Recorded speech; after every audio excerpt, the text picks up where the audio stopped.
আসসালামু আলাইকুম এভরিওয়ান। আজকে আমি সিলভার কাপ মাছের দো পেঁয়াজা করব। তা আমি মাছগুলো আগে থেকে হলুদ লবণ মাখিয়ে রেখেছিলাম, এগুলো দিয়ে দিয়েছি প্যানে, দিয়ে এগুলো ভেজে নেব।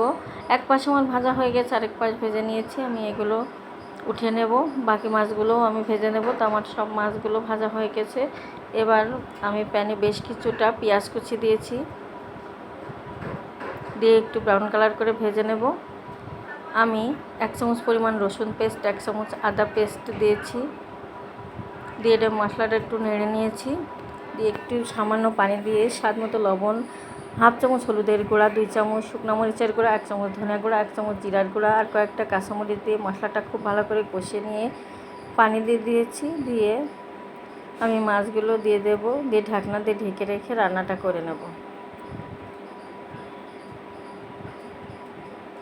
তো আমার হয়ে গেছে, আমি ভাজা জিরার গুঁড়া দিয়ে দিয়েছি। আল্লাহ হাফেজ।